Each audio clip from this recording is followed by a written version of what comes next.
กราบสวัสดีสบายดีพ่อแม่พี่น้องมื้อนี้พ่อๆกับบาวสมายนะบาวสมายผ้าหรือว่าสีผ้า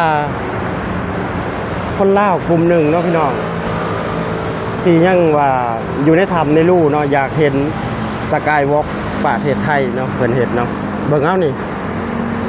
ความยาวบาวสมายบ่ฮู้ดอกว่าจัก100 เมตรเลยเนาะนี่อยู่ประมาณ400-500 เมตรเนาะพี่น้องผมยาวไปพุ่นเลยเนาะพี่น้องนี่แหละครับเป็นสกายวอล์กที่ว่ามีบันไดเลื่อนแบบว่าเฮายืนเลยบ่ต้องเดินก็ได้เนาะพี่น้องแบบย่างยืนอยู่ซื่อๆก็ไหลไปเองเนาะพี่น้องนี่แหละ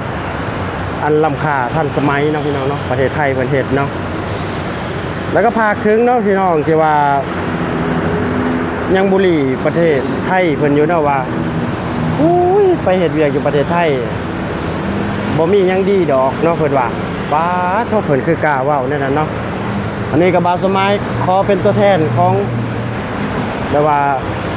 พี่ๆคนไทยก็บอกเสียงหนึ่งเนาะมาตอบแทนเนาะเจ้าเอาสมองส่วนใดมาคิดเนาะที่ว่าประเทศไทยยังบ่พัฒนาหรือว่ายังอิจฉาประเทศเจ้าอยู่เนาะประเทศที่ว่ามักดูถูกประเทศคนอื่นนี่นะน้องพี่น้องเบิ่งเอานี่ตึกสูงรถเมล์รถตู้ความสะดวกปลอดภัยรถไฟฟ้าก็มีพี่น้องเบิ่งเอานี่เด้อผมนี่ล่ะครับความเจริญความพัฒนาของเพิ่นเนาะนี่ก็จะเป็นสกายวอล์กนะพี่น้องนี่เบิ่งถนนหนทางบ้านเพิ่นมั้ยว่าเฮาเว้าเอาบ่นี่บ่าวสมายบ่ได้เว้าเด้อพี่น้องแล้วก็บ่ได้อวยประเทศไทยนะพี่น้องเพราะว่าหยังเพราะว่าเฮามาประเทศไทยนี่เฮาเห็นหลายๆสิ่งหลายๆอย่างเนาะแล้วก็เจริญหูเจริญตาเนาะพี่น้องคนที่ว่าบุรีประเทศไทยจังซั่นจังซี่คือพวกที่บ่เคยมาประเทศไทยเนาะหรือว่าพวกโลกสวยแล้วก็คนรวยอยู่ในประเทศลาวเนาะพี่น้องสอบดูถูกคนแรงงานด้วยกันเนาะคนลาวด้วยกันนี่ก็แม่นนะพี่น้องเฮามาเฮ็ดเวียกอยู่ประเทศไทยเฮาได้หยังได้ความรู้ได้หลายๆอย่างได้เห็นกับหูด้วยดูกับตานะพี่น้องบ่เคยเห็นรถไฟฟ้าก็ได้เห็นบ่เคยเห็นสะพานลอยก็ได้เห็นบ่เคยขึ้นรถเมล์ก็ได้ขึ้นบ่เคยนั่งแท็กซี่ก็ได้นั่งบ่เคยนั่งรถตู้ก็ได้นั่งเนาะพี่น้องนี่แหละครับสิ่งที่เฮาได้จากประเทศไทยคือความรู้และก็ความเจริญของประเทศเพิ่นเนาะเดี๋ยวบาดสมายสิพาไปเบิ่งอีกทางนึงเนาะพี่น้องคนรถไฟฟ้าเพิ่นก็มาเต็มอยู่เนาะพี่น้องนี่อันนี้ก็จะเป็นสถานีที่ว่าสวนจตุจักรเนาะพี่น้องเนาะหรือว่าสถานีโมสิตก็ว่าแม่นเนาะพี่น้องนี่อันนี้ก็จะเป็นแบบว่าสกายวอล์กที่เพิ่นย่างไปเลยเนาะพี่น้องนี่แบบมีบันไดเลื่อนพร้อมเด้เนาะความสะดวกสบายเพิ่นเฮ็ดให้แบบว่าบ่ต้องย่างยากเนาะพี่น้องให้เดินให้ยืนอยู่ซื่อๆบ่ต้องออกกำลังกายบ่ต้องย่างบ่ต้องให้เมื่อยเนาะแค่นี้ก็สุดยอดแล้วเนาะพี่น้องเดี๋ยวบาสมายสิพามาเบิ่งบ่อนเพิ่นเอารถมาจอดเลยไว้เนาะพี่น้องนี่บ่แม่นรถเก่าเนาะพี่น้องเนาะนี่คือรถยังใส่อยู่เนาะพี่น้องหรือว่ารถมีทุกยี่ห้อเนาะพี่น้องเนาะทุกยี่ห้อที่ว่า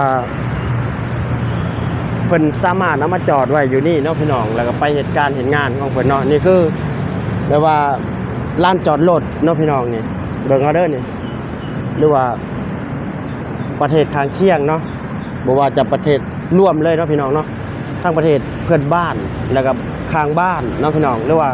เขมรหรือว่าลาวก็ว่าแม่นเนาะเฮาบ่ได้มาขายศาสตร์เนาะแต่เฮาอยากให้เบิ่งความแตกต่างความพัฒนาความเจริญของเพิ่นนี่เบิ่งเอานี่อันนี้รถนี่เพิ่นบ่ได้ว่าเพิ่นสิมาบ่แม่นรถเสียรถห่างเด้อพี่น้องรถยังดีๆอยู่เด้นี่นี่เพิ่นมาจอดปะตากแดดไว้อยู่เด้นี่ๆๆๆเบิ่งเอาผู้เฮ็ดจังได้เนาะ คือเฮานี่โอ้บ่กล้ามาจอดไว้แล้วแนวนี้เนาะบ่ว่าแต่เป็นรถยนต์เนาะพี่น้องเบิ่งเอานี่รถมอไซค์เนาะนี่ก็จะจอดเป็นระเบียบเรียบร้อยเนาะพี่น้องคันอยู่บ้านเฮานี่บ่าวสมัยกล้าเว้าได้นี่บ่คันหนึ่งก็คันหนึ่งละเสียพี่น้องเอ้ยนี่หรือว่าอยู่ประเทศใดก็อย่าเนาะขโมยหลายโจรหลายเนาะซุมื้อนี่ลักรถลักล่างลักไปขายเนาะพี่น้องนี่จอดไว้เดี๋ยวนี้บ่ได้นี่มันลอยเข้ามานี่ล็อกๆแรกๆมันเฮ็ดขึ้นรถมันเองนี่เนาะนี่จะบ่ฮู้ซ้ำนี่มันเอาไปเซยแล้วนี่นี่แหละครับ แต่ประเทศไทยบ่เป็นจังซั่นเนาะพี่น้องจอดไว้จังใดก็คืออยู่จังซั่นเนาะพี่น้องเพราะว่าเพิ่นมีหยังเพิ่นมีตาทิพย์หรือว่าตาเทวดาก็ว่าแม่นเนาะบางสมัยยืนอยู่นี่ก็คือบอนเสาที่ว่าตาเทวดาเนาะพี่น้องนี่เบิ่งเอาเด้อนี่แต่สิไปทางใดมีแต่กล้องวงจรมีแต่ตาเทวดาทั้งนั้นเนาะพี่น้องโอ้อันนี้อยู่ข้างบนเด้อพี่น้องเอ้ยรถไฟข้างบนเนาะนี่เนาะแต่นี่คือใต้ดินนะพี่น้องลงไปใต้ดินคือสายสีน้ำเงินเองเนาะพี่น้องเนาะ BTS นี่หรือว่า MRT สีน้ำเงินสายสีน้ำเงินเนาะพี่น้องสามารถไปพุ่นละหลายๆสถานีเนาะพี่น้องเนาะนี่แหละครับความเจริญความแตกต่างเนาะความที่เฮา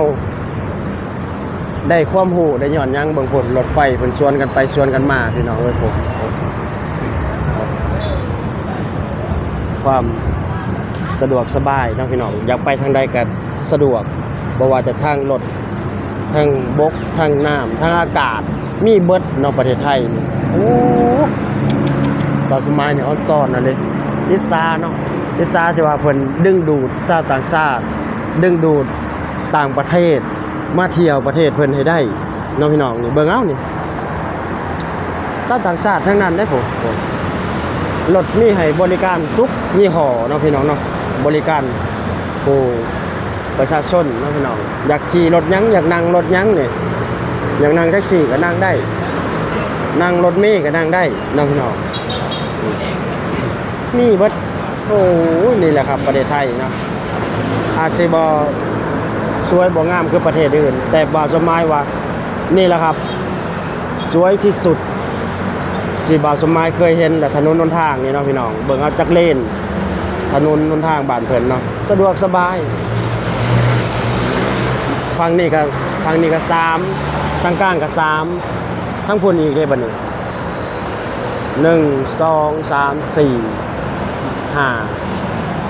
5ใส่6เป็นเท่าไหร่พี่น้องเป็น11เลนผมป๊อดโธ่พี่น้องเอ้ยเบิ่งเอานี่แหละครับคลิปนี้ก็ฝากพี่ๆน้าๆคนไทยทุกคนเนาะกดไลค์กดแชร์กดติดตามเด้อครับบ่ว่าจะต่างประเทศอยู่ไสก็แล้วแต่เนาะพี่น้องเนาะขอบคุณหลายๆที่เข้ามาติดตามและรับชมคลิปของบ่าวสมายเนาะคลิปนี้ก็สิได้จบคลิปไปเพียงส่ำนี้เนาะพี่น้องขอกล่าวคำว่าสบายดีและสวัสดีครับผม